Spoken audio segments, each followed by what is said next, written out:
happened on the job. This is episode 7. Is that right? 7? 8. This is episode 8. Yeah, we are coming to you live from the middle of the pandemic, COVID-19 still. My name is Mike Fisher. With me, as always, is Brian Summers. How you doing? And we have with us today Adam Hammill of Alive Industries. What's going on, Adam? How are you? I'm doing really well, thanks. How are you guys? Very good. I'm going to, out of fear for not making this joke the first time, I'm sure, but are you staying alive? More or less, yes. We do get that a lot. I'd have to assume I wasn't the first one there, but I had to. It was just thrown up like a softball there. I had to take it. Well, Adam, go ahead. I was going to say we had to choose the name because Dead Industries just didn't have the Yeah. That's a good market research there. Yeah, we put our time and effort in on the front end to make sure that it went through. Well, tell us a little bit about you and your company and how you guys got started. And Sure. So Alive Industries, Inc., or Alive Solar and Roofing, is our DBA that we work under. Started in 2010. And I'll get back into that a little bit later, a little bit more of the beginnings when I tell more of my story. But we started out as a utility scale energy developer. So we were developing solar farms out in the deserts as business assets. I really started doing that full time in 2008 when there was sort of this solar gold rush going on. But over the years transitioned to doing residential and commercial rooftop solar and then roofing as well. Our license is actually general contracting, which just enables us to do any job that involves multiple trades. But it turns out that solar farms are really just a giant tax shelter for the rich. And it doesn't make a lot of sense to make energy in the middle of nowhere because it costs about twice as much to get that energy to the cities as it does to build the facility in the first place. So walked away from a few land deals. We had about 4 projects that were kind of in process, but decided to apply everything I learned from a few years of going to all the trade shows and just learning everything I could about the industry and just applying that to residential and commercial. And I'll get into a little later why I felt there was such a need for that. I know you're probably thinking there are about 1,000 solar companies in any given area in Southern California, but there are a lot of challenges in this industry, and I think there's a lot of just dishonesty and a lot of con artists out there, and solar has a bit of a bad rap, but it's something that's so incredible when done properly. We felt we could really bring something kind of new to the sector, and we really have. Very cool. Very cool. Well, and as Mike mentioned just in our intro here, that we're dealing with this weird pandemic and something that's quite a bit different than what we've ever really gone through ever. That being said, I'm sure that we're kind of going through the Wild West of sorts in terms of business. And how is it affecting you guys on a daily basis, employee-wise, projects, all that? Well, fortunately for us, construction has been deemed essential, and in some new guidance that just came out over the weekend, renewable energy was specifically named as essential, which is great. So our crews are still working. Obviously, we're taking precautions. We don't have to interact with homeowners or business owners, and some businesses that are empty, now's the perfect time for them to re-roof or have a project go on. But so honestly, it hasn't affected us a whole lot in terms of workforce or people, but it has affected us quite a bit in terms of payments from customers and people who are just dealing with the uncertainty of, where's my next paycheck coming from? So it's a unique aspect of construction, renewable energy is, because a lot of these people who we're dealing with, they think maybe now's not the best time to invest in something, but really if you can change your electric bill from whatever it was to $10 a month and not have to make a payment on the solar till November or whenever, it's actually probably a better time than ever to do it. So we have a lot of people sign contracts with us who just lost their job because they know they need to start saving the money. So it's the electric payment now. Yeah. It's a lot different than like remodeling your kitchen or bathroom because there's a fixed amount of savings that you can really bank on when you do a project like this. So, fortunately for us, I think it almost plays in our favor in a way, although I don't think this kind of uncertainty is really good for anyone. But, and then, like I said, we're taking precautions, staying away from each other, staying away from our customers. But, doing remote, video conferences to talk about projects, or just staying outside when we visit a customer's home or premise. So Brian, I know we had chatted a little bit before we kind of went live here, but Brian had mentioned that you guys went to school together, and then you'd mentioned you even have a little background in radio, which I'm definitely hearing now. I don't know if you were ever on air, but you got that radio voice for sure. But where did the transition come to? Hey, I want to get on roofs or work on solar. Or, what inspired you to do something along the lines of renewable energy or solar? I had always been sort of researching renewable energy and energy storage ever since the internet kind of became a thing back at the time that we were in college. So I spent a lot of my time learning how to convert a car to run on propane, or just unique and different ways to store energy. And I actually came up with an energy storage concept while living in the UK.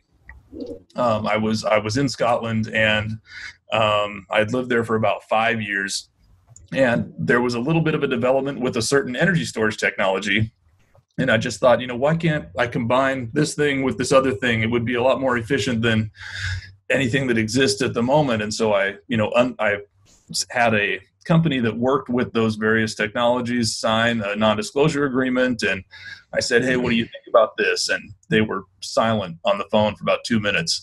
They came back and said, this could change everything. And it was really then that I decided I wanted to go into this full time. And then I actually got deported from Scotland, which is sort of my interesting story that I want to share. That's what got me into this business. But it ended up being a huge blessing, because what I learned and what I do, this is the best place on earth to be doing it. And when that happened, I came back here. There was this solar gold rush going on. It made sense to couple the energy storage idea with solar farms for the purpose of investment, because a lot of investors were looking at these kinds of deals, and there was a lot of money out there. There were some big power purchase agreements with the utilities going on at the time. They've actually backed out of a lot of those, as it turns out. But that was really, really what it was. I felt like there was something new that could be done. I still feel like there is. I still feel like the kind of battery storage that we're actually starting to install quite a bit of. We install Tesla Powerwalls. I think, lithium-ion battery technology is really just the beginning of the potential for energy storage, and that we're, moving. That the economy is going to be moving toward that a lot more in the coming years. So that was really the thing for me. And I had been really just flipping properties. I came back, and I might as well just tell the story now. Well, no, I think and before you do that, I want to point out, it's fascinating to me. I mean, you're obviously brilliant at what you're doing. And I mean, I feel like you're the brains behind Tesla, and he's just the front man. I don't know why, or Elon Musk is just your front man over here. I feel like you were doing a lot of stuff there, but it's fascinating to me that you took something like that and all those things that you were talking about and developing and your knowledge there, and went into the construction or contractors world, you know what I mean? Rather than the R&D side of it, or the, hey, let's stay safe and be in a nice, well-lit room where we're developing this stuff, rather than climbing up on roofs. And so I mean, I'm sure that's part of your story, but that's fascinating to me. Well, and I really enjoyed the climbing up on the roofs part, but now I'm back to sitting in front of a screen. We're about 20 people now, and we've grown, year on year, every year since we started, which is really exciting, but also really challenging. But there are a lot of people doing a lot of R&D in solar and in storage right now. And I mean, if you're just watching the news every day, you hear about a new kind of solar technology or a new kind of solar panel that's going to change everything. And bottom line is, the panels that we're putting on roofs now are basically the same solar panels that went to space in 1967. Those cost the equivalent of about $1 million a watt, and what we're installs for $3.50, $4 a watt. But it's the same thing. It's just that economies of scale and production techniques and all kinds of costs have come down so much that we're able to sell something that was just incredible cutting edge technology for a really, really low price. And all of these new exotic technologies that you hear about in the news will probably never scale to be as affordable as the traditional solar that we're selling now. If they do, it'll be about 30 years out, and a system installed today should last about 30 years. So it's interesting. People think there are all these developments happening, and all that's really happening is that the panels are getting a little bit more efficient each year. But even so, no one wants the most efficient panel. The most efficient panel costs about 40 to 45% more than a standard, upper mid-range panel, but is only about 4% more efficient. So it doesn't make sense. Yeah. Right. So, I mean, almost on a daily basis, on the radio and the drive coming home, I'm hearing about different solar companies and why they're better to do business with. And we kind of, like Mike mentioned before, kind of powwow before this going live. And I just want to kind of hear about your strategies in terms of how are you separating yourself from the competition, since there are so many out there, and how you're,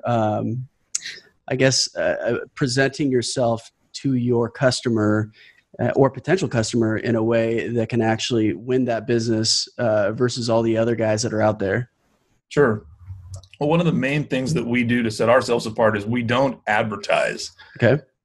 We work almost only by word of mouth, personal referral. We do have a website and, a Yelp page and things like that, but most companies in our industry are just buying their business. They're buying leads, they're paying kids to knock on doors, they're canvassing, they're, sending out mailers, they're advertising on the radio, which is tremendously expensive. We actually advertised on the radio for a year with the Christian station in San Diego we really wanted to support. And I had about 100 people tell me they heard my ad and they loved it, but not a single person asked me about buying solar. I think people are bombarded with it, and it's just overwhelming, and it makes people wonder, what are these people trying to get? Is this really a good deal for me, or is it just a good deal for them? And to be honest, most companies in this industry are really kind of just in it for themselves. Investors are flocking to solar because it's a tax-preferred investment. Most companies want you to lease your system, or they want to sell you a power purchase agreement. And people, they try to sell it to you as, hey, you don't have to worry about this. We're going to take care of it. But the bottom line is most of those companies are out of business within a couple of years, and then who takes care of you? Right. If you lease a system or get a power purchase agreement, you get no tax credit. The investor takes the tax credit. So we don't do any of that leasing or power purchase agreements. That said, people still don't have to pay for the system up front. There are a whole bunch of ways you can finance it. Use the tax credit to pay the financing down. The payment for the financing is way lower than your electric bill was before.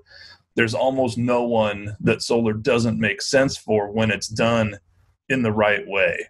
But the bottom line is a lot of these companies are just sort of cherry picking, looking for people with a $300 to $500 a month electric bill where they can, just rake in the profits and save those people a little bit of money, like 20 to 30% each month. Whereas working with us, those people would save 70% or more. Jeez. So there's a stark difference between just on the money side, how we work versus everybody else. But I think the more important difference is on the actual installation side. A lot of companies are just paying kids $15 an hour to slam out systems as fast as they can. They'll install 2 systems in a day in some cases. We've seen crews on roofs hunting and pecking to try to find the rafters, drilling a bunch of holes, about an inch apart until they hit a rafter. Whereas our guys never drill until we know where the rafter is. It's just unbelievable. The way that we install has about 1/4 the number of roof penetrations compared to the way most companies install. Part of the reason is because we know we're not missing the rafters, but engineering wise, you don't need any more penetrations than that. We've had 2 or 3 roof leaks in our entire existence, whereas large, reputable local companies have had thousands. They have, leak teams that do nothing but fix leaks year round. They've got restoration companies on retainer to repair the damage that they do to homes, whereas my guys are lifelong construction pros who could actually build the whole home from the ground up, and we're licensed to be able to do so as well. So it's just a whole different level of expertise and knowledge, but that also means we're not going to be the cheapest. We're definitely not the most expensive, but it's amazing to me how few customers or prospective customers ask about how do you attach this thing to my roof.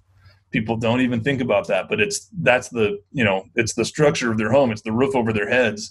And the bottom line is a lot of companies, the way they're installing are really damaging that in a way that's difficult to know or repair or address. And we get a lot of those calls and actually spend a great deal of our time repairing the destruction left behind by other companies that are either out of business or refuse to fix it, or where the customer says, yeah, they would fix it, but I don't want them coming near my house after what they did to it.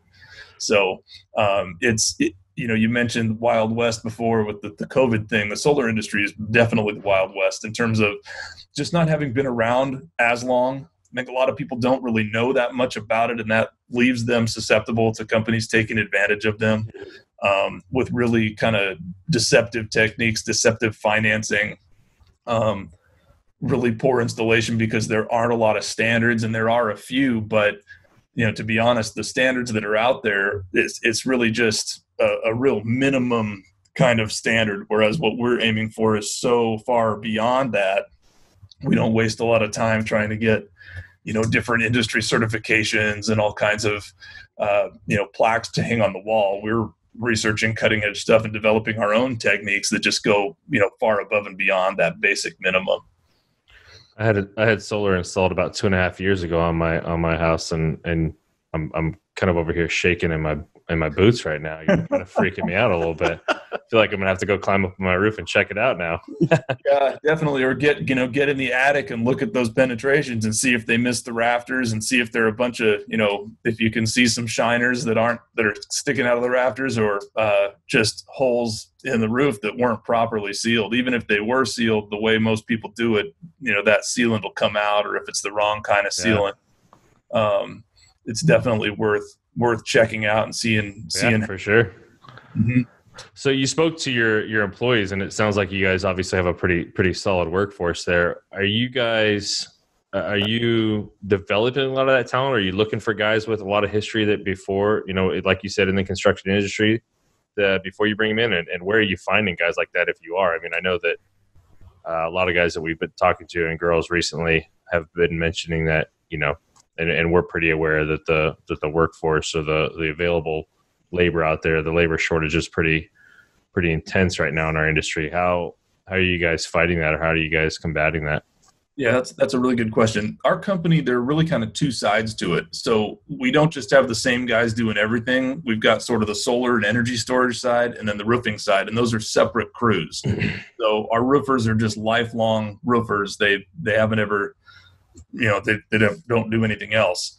And our solar guys just do solar and storage. They have like a well-rounded construction background, at least the sort of backbone of our crew does. In solar, there are a lot of people who are just unhappy with their jobs and would really prefer to work somewhere else where they would get paid more and wouldn't be treated like slaves. But they've learned a lot of bad habits with a lot of these other companies they've been working for. So we've actually found we would rather train new hires from the ground up rather than try to find experienced solar guys. Because, we talked about the way other companies are doing this. We don't want to bring that in here. We have to untrain them basically before we could show them the way that we do things, because it's so different. On the roofing side, we're actually in the process of trying to develop our own training programs, both for solar and for roofing, because it is impossible to find roofers right now. And there is so much work out there for us. I've had builders basically just come up to me and say, as soon as you can do production roofing, let us know. They'd keep us busy for years. And it's a shame that we can't take advantage of that, because there's just nobody out there. We've got 5 full-time roofers, and it's just, really, really difficult to find a quality roofer. So, if we were able to develop our own program sort of from the bottom up, we'd be able to bring on, young kids, even straight out of high school, to go into some really lucrative, jobs. We all know there are going to be a lot of homes built in California over the next, 20 or 30 years, and roofing pays well. But it's, and our guys that we have to worry about them being poached, because they get crazy offers all the time from other companies who want to pay them $40 an hour to come over today. But are they going to have work year round? Are they going to be paid under the table, or are they going to be paid through payroll? And a lot of these guys, we've kind of trained them to think about those things so that they realize, hey, if you want to buy a home at some point in your life, you need to have legit pay that you can document. And this guy who wants to pay you $40 an hour cash isn't going to get you there. And, we've actually had a lot of success showing the guys, hey, if you want, something long-term, yeah, you could make a little bit more somewhere else, but we're trying to help you build the life you want. And so a lot of what we've done, over and above just techniques and recruitment, is try to build a culture where people realize we're on board with helping them move forward in their lives, giving them skills that they'll be able to use, showing them how to get a mortgage, how to show the kind of, income that they need to get a mortgage, and connect them with the people that can help them get there. Offering ongoing training, in all kinds of areas that could be an asset to them, whether they're here or anywhere else, but then with the hopes that they stay here. I think one of the big wake-up calls I had was that I think a lot of people think, employees and employers, and we think that the employees work for the employer. And you can do that, but it doesn't ever work out very well. It really hit me that I'm working for them. And if I don't have that mindset, it really is just a setup for a lot of turnover and maybe short-term gains, but not long-term gains. I think if a lot of business owners are honest, they could probably make a lot more money doing something else, with a lot less headaches. But why do we do this if not for the people that we're helping, both customers and employees? And I think when everybody starts to see it that way, just the culture changes in ways that are, start to become very measurable after a time. But even just on our job sites lately, the attitude has changed as we've all kind of come to accept or to understand that mindset. Yeah, I think that's great. I mean, we've had so many people on here, and it's very telling that they all have come from one place and are at this better place now, where their company is started at X, whatever, wherever it was, and now they're at Y, and it's so much bigger and better, and it's, the workforce is, like you said, is loyal, and that culture that they bring. But I think that one statement, nobody said it that way, where you feel like you're working for your employees, and I think that's a great way to put it. Yeah, and I was going to say, my father-in-law was a high school football coach, and his thing to me was, part of my job is to train them on how to play football, but really my main job is to train them on how to do life well. And I think, kind of to what Mike's point, and we've had a couple of, actually every episode that we've done thus far, although there are only 7, but we're 100% now, where culture has been kind of a resounding theme, I'd say. But, one in particular, I remember Martin Daskell talked about, he had guys that would try to get poached. And, part of it, yeah, maybe it was they were going to get paid more or whatever, but, the under the table thing, not being paid properly, or short-term jobs that paid a lot, and then all of a sudden they were out because the company went under, and so the idea being they were creating a long-term investment in their people, and really kind of was the attraction, I think, to coming to work for him. And it sounds like for you too. It sounds like you're more into, and this reminds me of Charles Antis too, like talking about the investment into the person and really the soul almost of the people that he works with on a daily basis, because that's more important. And I think there's an attraction there. People get excited that it maybe not overly excited, but somewhere deep inside, they're like, I'm a person. I'm not just a number. If I'm 3 minutes later, it's not counted against me because there's something bigger there than, just check marks in a box, so that's really cool. That was a long way to say, I'm proud of you. Cool. No, so what are you guys looking at from a forecasting standpoint? Like, how does that look for you guys right now? What do you? I mean, are you a one man show from the office standpoint? How many? What kind of operation you guys got going over there? Who's helping? Yeah, I'm transitioning from that. Really, I mean, right now in the office full time, I've got myself.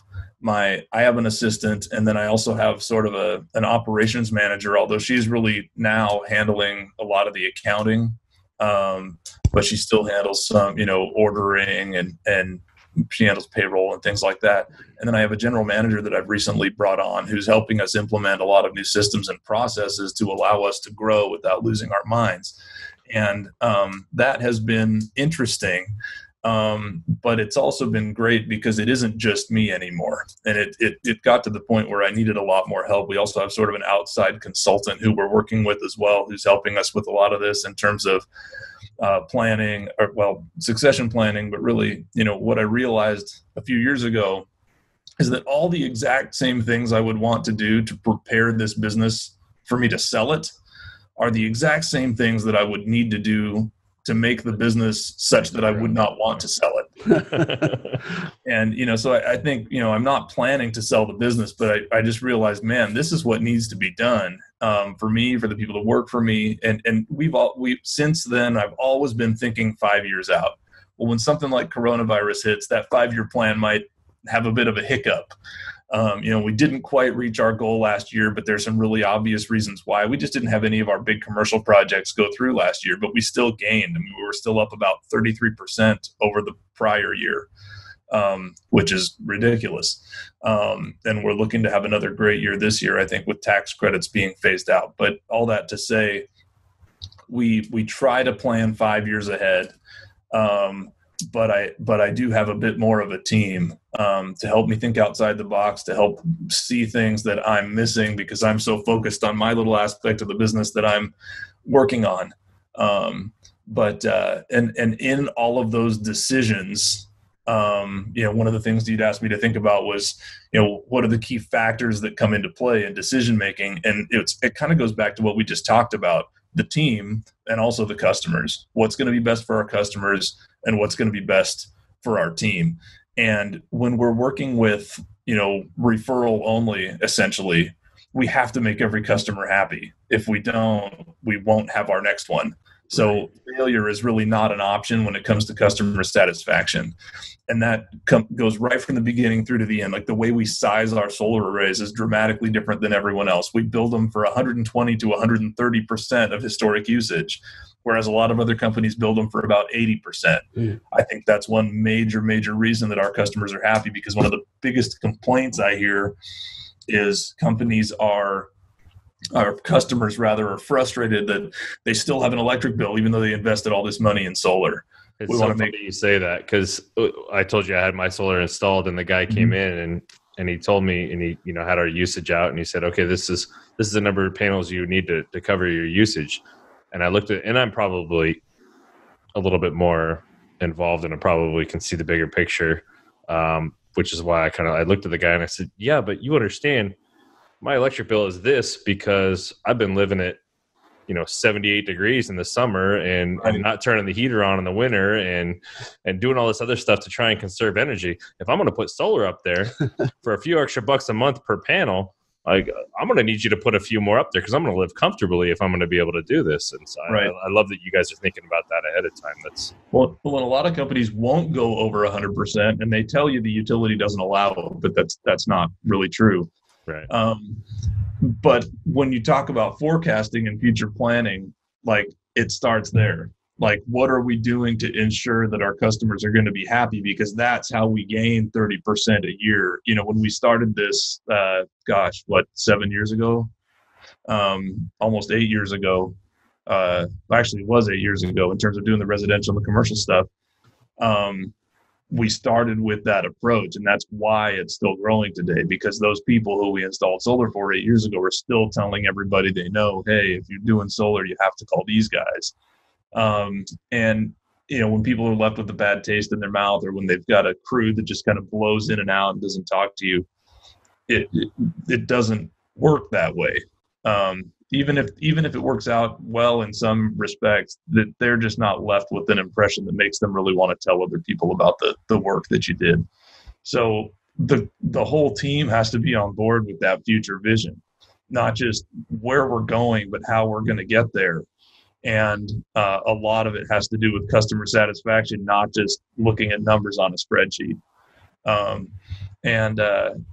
lot of times guys will say something that lets me see, like, wow, there's something they don't know about our back end processes, or about our long-term plan, or the whys of things. Like, we're not just trying to get you to work faster so we can make more money, but we're trying to get you to work faster because, here are the ways some other companies are doing it, and here are some cost savings we can have, but, we can't sacrifice quality to get there.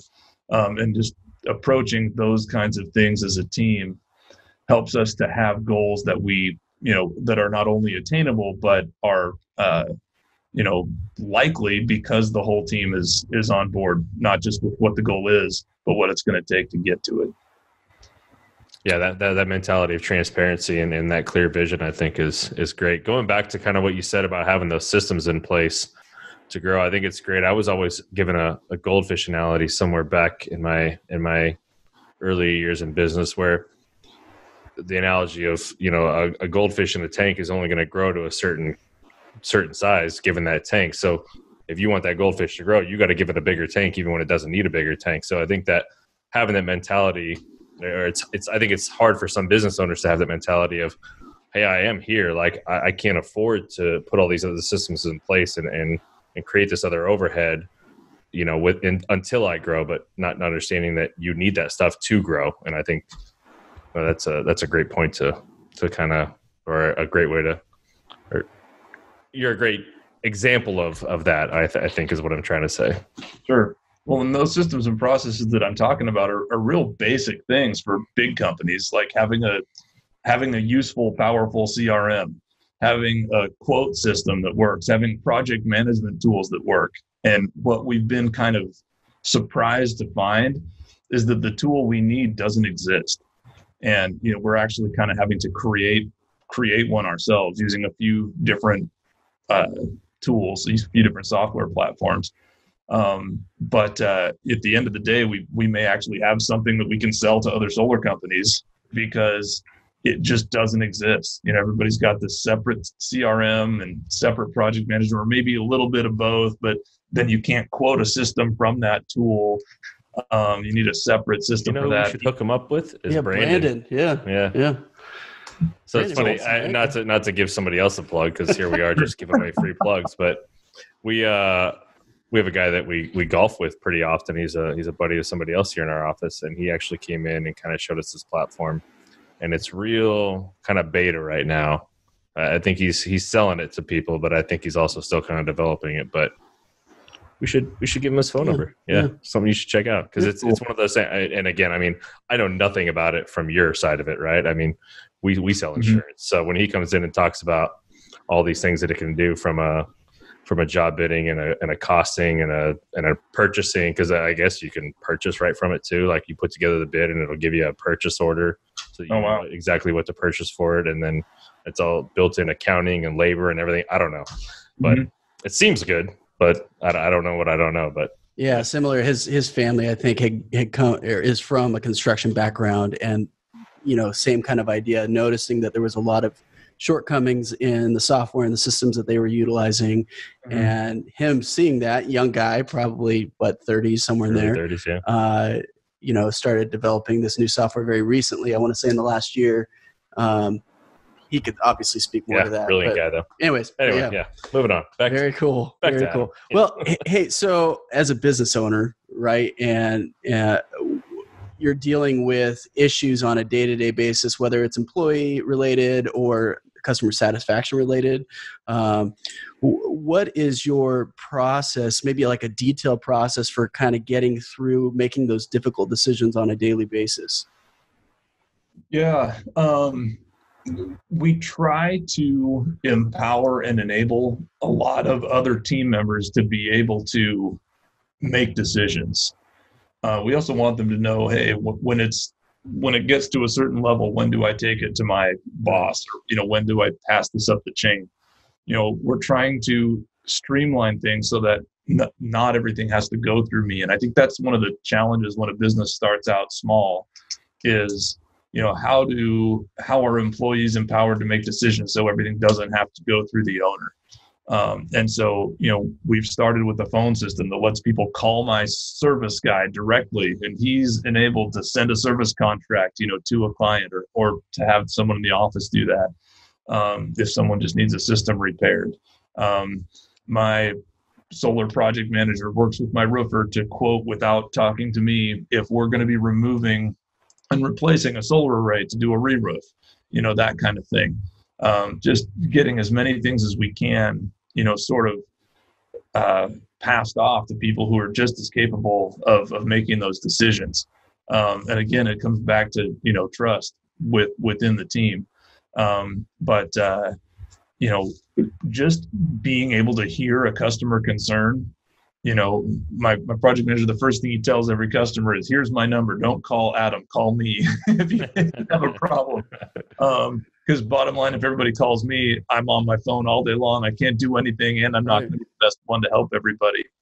So we really try to let people know, hey, any one of us can help you. It doesn't have to be me. We all want to help you get the best solution as fast as we can to whatever the issue is. So whether that's permitting, permit processing, planning, financing, whatever it is, we want as many people on the team as possible to know as much as they can about those things, or at least know who on the team is best suited to handle that, so we can move things up the chain and get stuff taken care of as quickly as possible. But issues come up all the time. It's a challenge too. There's the other end of that spectrum is we don't want people trying to do things that they aren't capable of doing, or not asking me a question because they think I'm too busy when they really needed to ask, because getting the right answer with a lot of time down the line. Like, for example, putting an expense in the wrong category for accounting purposes or something like that. So it's a fine line between empowering, but also making sure that people know that the door is open, and that they're willing, hopefully that they're willing to come and bring questions or concerns when the input is needed, rather than trying to do more on their own than they should. And I think having sort of a family team approach helps a lot with that. As opposed to just having a bunch of separate people. We called them silos. We have everybody kind of working in their own silo, and they have no idea what anyone else is doing. And we're trying to move beyond that, where we have a system for project management where we can all see where each project is at, whose responsibility it is. We get alerts to let us know that things can be moving forward. And this is a result of years of sort of troubleshooting and being frustrated with not knowing exactly where things are at and whose responsibility it is. We've got, a bunch of sheets on the wall for every job, checklists on the wall, but then we also have those checklists in a digital format too. And it's just, to come up with one uniform system where we can do everything that everyone has visibility into, we've found is really critical to avoid that siloed approach that we really want to move away from. Well, it sounds like, you guys are doing a great job over there, and we appreciate you coming on. I think you had, I think you were trying to tease us on a little story. We cut you off, but yeah. So that's something you want to. You said you were deported from Scotland. That's very interesting. I love having discussions on immigration, because my comeback is, I've been deported, because if not, I don't want to hear it. I think it was a really unique situation. I had been living in Scotland for 5 years. I went there initially on a mission trip with my church for about 6 months to help plan and execute and follow up on a big outreach that we were doing. And I ended up staying there. I did a master's degree in theology. I worked at a church part-time. I worked in the music industry part-time, doing crew work for big concert tours. And then I volunteered for a charity that some friends of mine ran. And this was all at the time that I was coming up with this energy storage idea that I brought up earlier. And I decided I wanted to start a company in Scotland to develop that technology. And I applied for a visa to do that, and they refused me. They said, you can't prove that this works. So I sent them, in my appeal, I sent them a list of about 150 patents of the related technologies saying, look, here's all this information. It definitely works. And they said, well, if there's 150 patents, then it's not creative enough. So I said, okay, fine. I'll stay for a year and volunteer for the charity that I already was volunteering with part-time. And they said, no problem. Just leave the country and come back. We'll stamp your passport. Well, I flew to Dublin, flew back the next day. And they did not let me in. They took away my passport. They took my fingerprints, the mugshot, the whole 9 yards, but they let me go free because at the time I owned 3 properties, 5 cars, and a cat. And in Scotland. In Scotland. I mean, they weren't nice cars. They were 1967 a rear engine, and they were a lot of fun. But so it was, I mean, my whole life plan kind of went up in smoke, and they gave me, it took 10 days for them to get me a deportation flight. Fortunately, someone at the British consulate in LA fought to get me back in, to sell the properties, get rid of the cars, move all my stuff back. And I did that, and it ended up that I'd sold all the properties at the height of the market right before the crash in 2008. Dang. And ended up using all of those funds. I mean, I bought them 2 years earlier for a fraction of their market value, sold them for about 3 times the purchase price, and which was just ridiculous because property flipping isn't quite as big over there as it is here. So I was able to do that and use that money to start this business. So, you know, what seemed like a huge disaster really ended up being what got me started in all this, and a huge blessing, because I think there's really nowhere better than Southern California to do solar, not just because we have sun, but because we have some of the most expensive power prices in the country. Yeah, about 4 times more than most places. So yeah, that's my how did I get to be here story. But you know, in the end, I'm thankful for it. I ended up back in San Diego where I grew up, and you know, all of the relationships that I had here from that time have been really instrumental in the success of the business. You know, those people hearing that I'm back and wanting to help me out, and they were a lot of my early customers, and there's still a lot of the people that are still telling, you know, others about what we do. And yeah, I had some connections in Scotland, but nothing like here where I've grown up. So that's crazy. It's definitely a different way to get where you're at right now, or to fall into starting your own business. I guess the more important question is that I'm sure everyone was wanting to know: are you allowed back in Scotland? And if you are, do you want to go back to Scotland? So I have been back twice since the legally. What's that? Legally? Yeah, legally. So took a rowboat. So when that person at the British consulate fought for me, I mean, she was fighting to get me back in as a visitor, just so I could kind of clean up my affairs and get out of there. And once that happened, I was off the blacklist, so I can travel to Scotland as a visitor. So no hard feelings then towards Scotland. No, not at all. That's good. Yeah, I think the moral of that story is the most surefire way to be deported from any country is to try to play by all the rules. If you want to play by the book, you are not getting in anywhere. Breaking news. That's awesome. Well, Adam, yeah, we appreciate it. I know Brian said you're going to be a great guest, and we appreciate you coming on. Anything you got for us? Yeah, Adam, give us a plug to tell people where they can find you if they're not being referred to you and they don't know about you yet. Yeah, we're not charging you for this, so we don't need to count this as advertising. It's just sure. Well, if people come to us unreferred, they automatically get a $500 discount. So, but on the other hand, we give $500 referral bonuses for referrals. So, if you can't come to us, send someone else. And we mainly work in San Diego County. But alivesolar.com is our website.